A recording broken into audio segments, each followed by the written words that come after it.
All right, so we are joined from the shores of Lake Michigan in the beautiful city of Chicago by Alexus Davis, architect, for the third time. Thank you so much for joining us. This is our architecture, construction, and career cluster, and I've got a room full here with me at Velma Jackson High School. And we're recording this for all of our friends in Madison County Schools: Rosa Scott, Madison Central, Ridgeland High School, Germantown High School, the Academic Options Center, and our YouTube channel. So thank you once again for joining us today. Thank you so much for having me, and good morning to your class. So I will share my screen and get the presentation started. Sure. To me, this is still one of the coolest things about Can you architecture all? because you can really show what all you do. Yes. Can you all see my screen? You can. So good morning. My name is Alexis Davis. I am a healthcare architect and a medical planner working at a company called Smith Group. So a little bit of background about me. I got my undergraduate and my master's degree from the University of Illinois at Urbana-Champaign, both in architectural studies. After graduating from college, I worked at an industrial architecture firm before joining Smith Group in 2021, where I have done medical architecture, hospital-related work since I've been at Smith Group. Wow. A little bit of a background of Smith Group. This is a map showing all of the offices that we have around the country and around the world. So, if any of your students ever find any sort of interest in this career, we have offices around the country. For them to explore, and we're always open to inviting students to tour. So I'll get into the project that I've been working on since I've been at Smith Group. It is called the Advocate Illinois Masonic Medical Center Wow. expansion to the existing hospital. Um, and this is a rendering showing what that hospital will look like That's when incredible. construction is completed. So this photo is showing what the hospital looked like before the expansion. And what you're seeing in this pink or reddish box is where we are demolishing the exterior, where we demolish the exterior wall to open up room for the hospital to expand west and up. So if you look back at this image, you can see that the building is far bigger than what it was before. Wow. So this project is located in Chicago. It's roughly about 300,000 square feet. It's about a $650 million project, and we are building out a 9-floor bed tower with 8 patient floors that includes a breast imaging center, a cancer center, a heart center, surgery, cath, EP, prep recovery rooms, a birthing center, intensive care units, and medical surgery rooms, as well as creating space for mechanicals. When you have a building this large, you usually will have one floor dedicated slowly for mechanical equipment to condition the space. All right. So my question is, and I'm looking So at this this rendering, and I'm sorry to cut you off. I got a question here. I'm looking at the rendering. At which direction are you going to go? Because I see the L track there, and then you have a street in the other direction. So which direction is it going to go? so I don't know if you can see my mouse, so I'll go back to this first image. So this is an image from the south side of the building where you have like this train track. Can you all see my mouse? Yeah. Okay. So the current building, you see where this element is here? Yeah. That is what is the current building. Okay. So where we expanded is from this place west and up. So from this image, the building stops around this part of this Okay. curve, and we are expanding west and up. Oh, okay. Okay, I So got you. this is the north side of the building looking south. Okay, got you.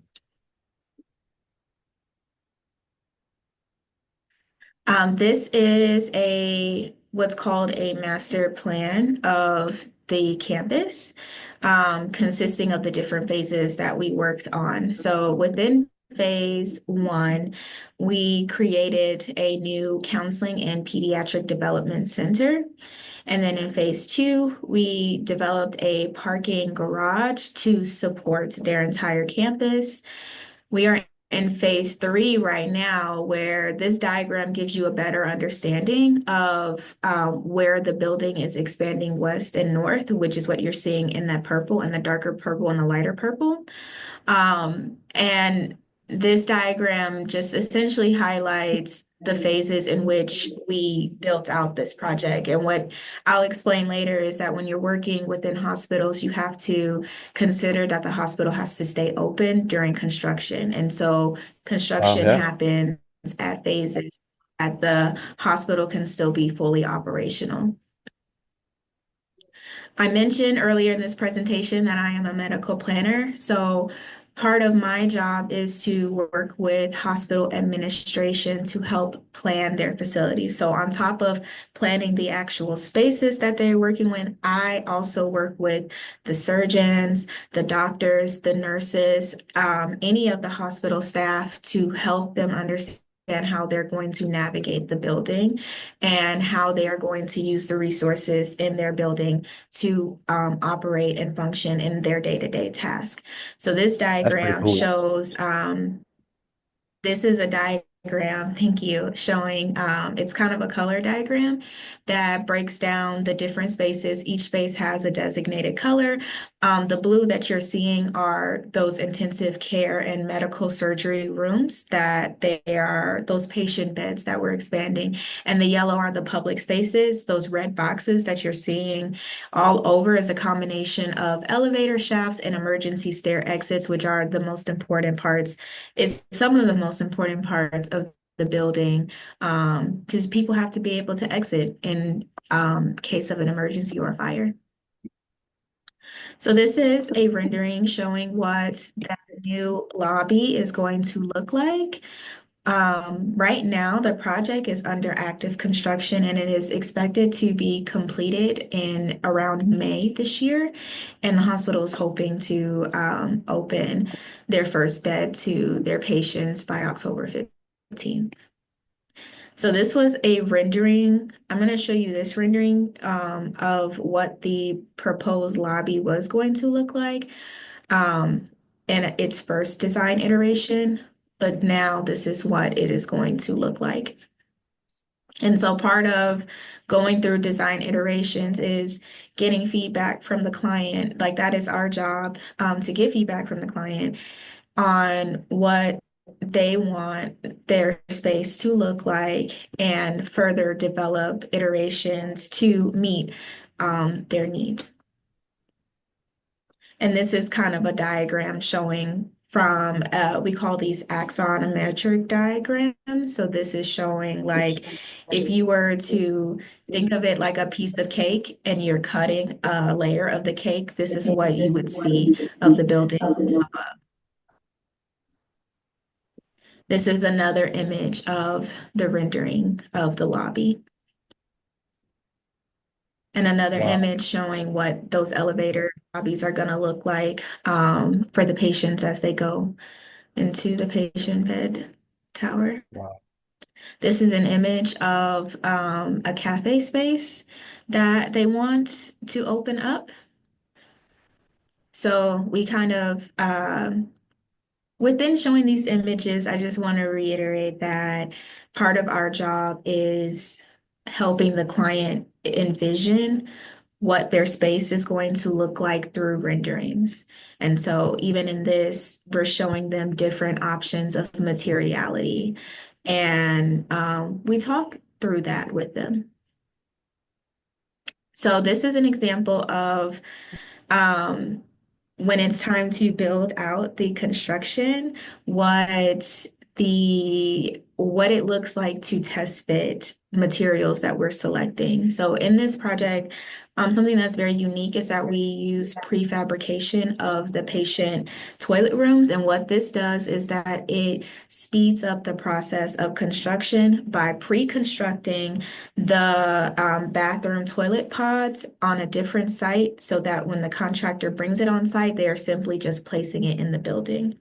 And before they can do that, as architects, we have to go and preview what is called a mock-up to ensure that what we are seeing being built is aligned with what we have put in our drawings. So these are just some images of what those prefabricated toilet rooms look like. Other thing that we do is every piece of paint, carpet, tile, furniture, everything in the building is accounted for, and our interior designers, they put a lot of work, effort, and thought into the colors, into how a person feels within that space. And so this is an image showing all of the combination of materials that are going into the buildings and how they function on each floors. And this is what our interior designers do. These are some Yeah. images of the other facilities that we've worked on within that campus. Go ahead. Did you have a question? No, I was going to say that I'm glad you mentioned interior designers because that's a great field. We actually have a couple degree programs for that in Mississippi, and I think it is a lot more difficult than people realize because they really do work hand in hand with the architect and all the contractors. Interior designers are architects. I would say that they're architects. They do all of the same work that we do, except they just do not design exterior construction. Everything that they do is interior. They have to know all of the same codes that we know. They have to Yep, know everything that we know, in addition to creating a aesthetically pleasing space. absolutely. So I have one other project I wanted to show you all. This is a hospital project that I worked on in San Francisco, California, the UC Davis Hospital expansion. This is a massive hospital, not in San Francisco, in Sacramento. I apologize. It is roughly 1 million square feet. It is a $1.4 billion project that is consistent of 16 it's a 16 bed bed tower with 1 to 13 patient rooms and then floors are.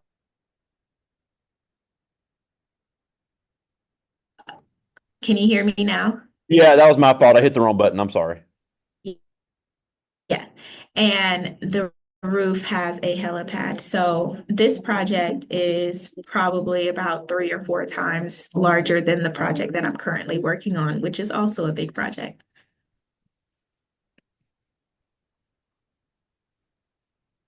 And this is what the image of that hospital looks like from above, showing the helipad, a green roof, and the patio spaces. And this is another image of what that tower looks like. So some of the things that we do as architects and as planners is we create mock-up rooms. And what this is showing that, and a mock-up is a temporary building construction. It's not the actual construction, but what we do is we set the room up for the surgeons and for the nurses and doctors, and we give them space to explore the room to see how they would function and operate within that room. And we get feedback. That's our opportunity to get feedback from them. If they say, I need the sink on this side because I work better in this way, or I need this piece of equipment moved lower because I'm too short, I can't reach it.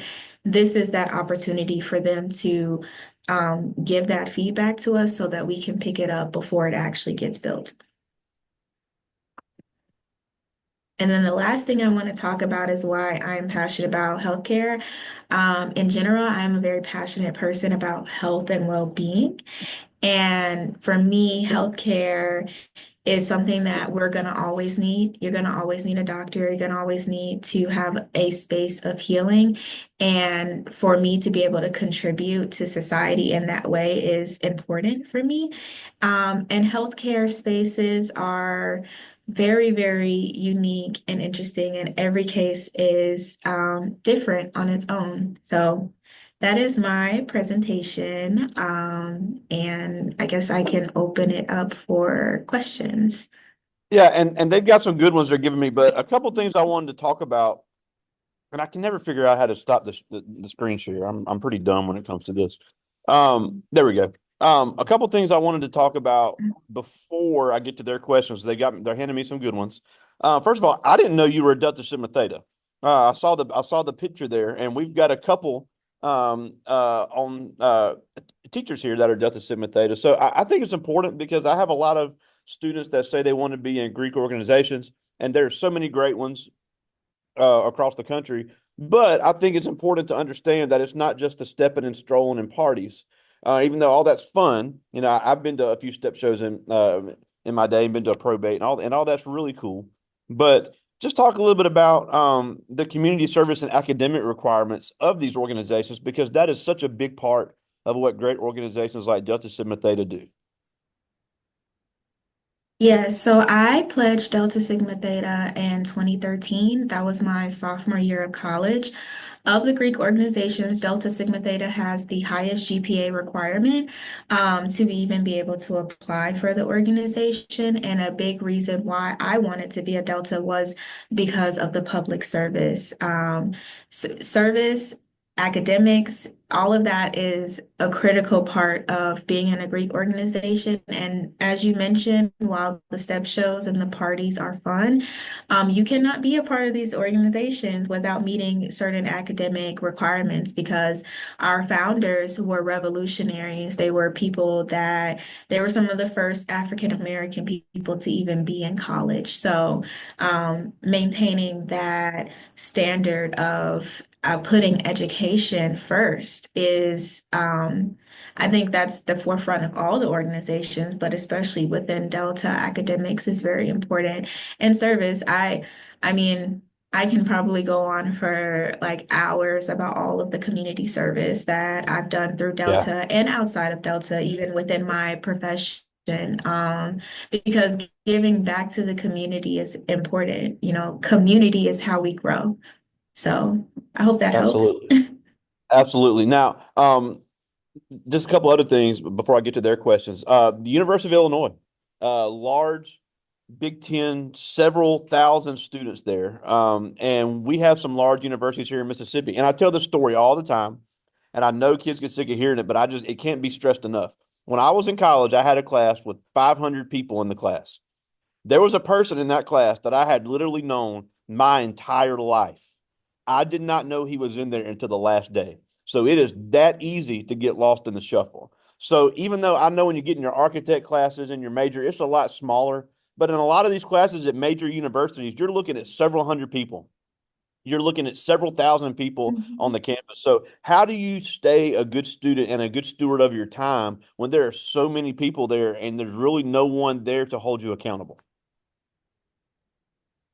I think the transition between high school to college is preparing you for the transition into adulthood because when you become an adult, there is nobody that's holding your hand or telling you what to do. You have to be responsible for yourself. And as you mentioned, being in these large classes where there's hundreds and maybe even 1,000 students, the professor just does not have the capacity to know each and every student individually. And so it is on you to be responsible and on top of your own self. And I felt what I remember of my freshman year is that, you know, there's a bit of freedom that comes with not being in classes all day because in high school you're used to going to class from like 8 a.m. to 3 p.m. I'm not sure if that's still kind of the standard and you might do some after school activities. You might be involved in some sports or some clubs, but regardless, like you're in classes all day from 8 a.m. to 3 p.m.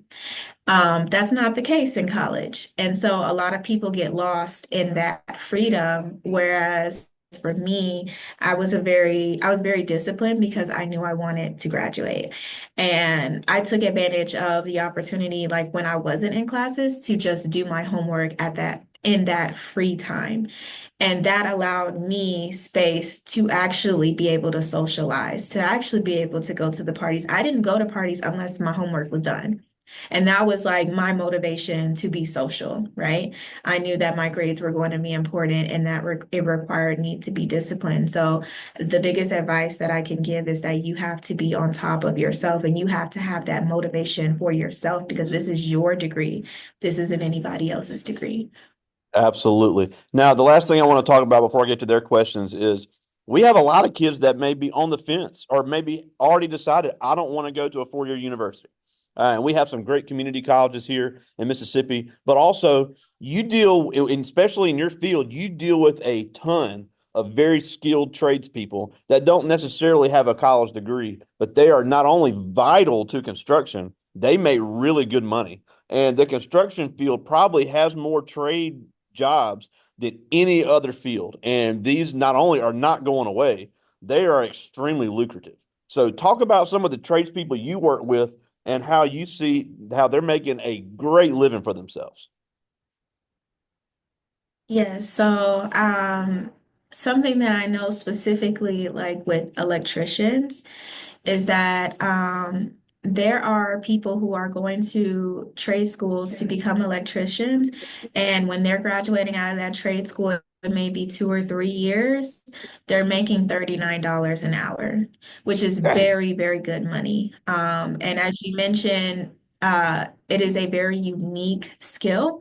And in general, I think there's like hundreds of opportunities of different trades you can look into when it comes into construction. So our contractor is the person that oversees the construction as a whole, but they have to work with what is called subcontractors. And these are the people that actually get in the field and build the thing. So they'll have a flooring subcontractor, they'll have a drywall subcontractor, they'll have their electricians, they'll have their mechanical, like they have individual people for every single task within the building. So if college is not getting a 4 year degree is not something that is on the trajectory, there are plenty of opportunities to learn a skill and make money. But it is very important to remember that in our society, like you have to have a skill, whether that is through getting a 4 year degree or going to trade school. If you want to make a living for yourself, you need to have a skill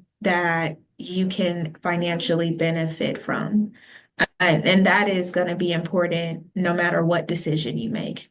Yeah, and I know I have mainly ninth and 10th graders with me right now, and that's majority of the group that's going to see this, but it's something to start thinking about. We have, like I mentioned, the community colleges in Mississippi in 2 years, and you can still get academic scholarships for it. In 2 years, at 20 years old, you can already have an associate's in this skill, and you can already have some good business sense as well, and you can have these skills, and these companies are dying to hire people that are skilled.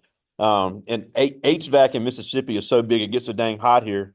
They're always looking for good HVAC people. One of my former students just became certified in that, and she was the first woman to ever be hired by this company. So it doesn't matter who you are; these skills are needed, and you don't have a job without these skilled people. So it's I really encourage people if they don't want to go to college, it doesn't make them stupid, and we encourage everybody to know other options. There are opportunities in this cluster to really make a good living for yourself. Yes.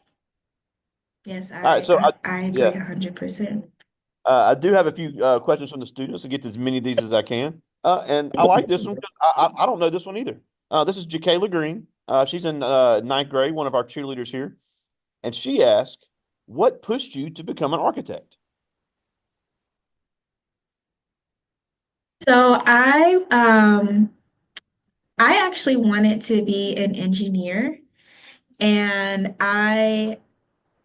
ended up trying out architecture because I'm also a very just creative person and I like the arts and I like exploring, and engineering is a lot more technical than architecture. And I think architecture is a healthy balance of combining technical knowledge with being creative. And so once I took the first month of classes because your freshman year, we don't actually get into our architecture classes until our sophomore year. The first year is just general courses. Mhm. We had like an introduction to architecture course where we had like different activities. Like we had to go sketch, we had to make some models, and it was really, really fun. And once I had took that course, I was like, okay, yeah, this is the career that I want to go in. And even since I've been in this career, I've learned so many avenues that you could go down. You know, architects don't have to just work within buildings. We can go into gaming. We can design cities for video games. We can go into set design. We can design the sets for movies and work with Pixar or work with Disney. There is a lot of things that you can go. I've met an Imagineer who is an architect that works for Disney's Imagineering company. Wow. So yeah, there's a lot of things that you can do with in a degree in architecture. Absolutely. Well, I got time for two more. This is Amos Varnado. He's in ninth grade, one of our football players here. And he asked, what's the biggest project you've ever done? The UC Davis project, the one that I showed you, the 14 That's impressive. story bed tower, that is the largest project that I've ever worked on. That's incredible. All right, I got one more. This is And it's Janila one of the Carter. largest hospitals. Yeah. Yeah, Go ahead. California. Yeah, that Bay Area and Sacramento has some huge hospitals. But this is Janila Carter. She's in ninth grade, another one of our cheerleaders. And she asks, does it ever get stressful trying to figure out how you will build something and figuring out all the measurements and codes? Yes. The short answer is yes. The part that becomes a challenge is trying to meet the client's needs while maintaining the legal codes, right? Because sometimes the client will say, well, I want this. And we have to explain to them, hey, there's a law that says that you can't do this in this way, but here's how we can try to meet you in the middle to where we are upholding our professional standard. And, you know, legally, we have an obligation to maintain the health, safety, and welfare of the general public. But this is what we can do to meet you as our client halfway. So I think that is where the most of the stress is trying to find that balance of giving the client what they want while maintaining your professional and your standards. Awesome. Well, we're almost out of time, and I just enjoyed every time you're with us. It's just so impressive all the great work you're doing, and just I'm blown away at the amount of technology and skills you have, and it's just really cool to see. But before we go, we got Black History Month right around the corner, starting tomorrow. Um, and it Mhm. really is such a great time to celebrate diversity in fields. And I know our friends Akia Wiggins, who will be with us Monday, you both are very vocal about diversifying the architectural field because it wasn't until recently that there was really a push for it. So why should these kids, no matter where they come from, we have a lot of first generation Americans in our district. We have a lot of other language speakers. So this field really needs people of all backgrounds to get into it. So why should these kids really consider being maybe the first of their family or of their descent to really get into architecture? So as architects, you are contributing to physical spaces, the creation of physical spaces, which means that there's a level of influence of how you can shape society in the direction that society is going. And as people of color, where we have not traditionally even been allowed within these spaces.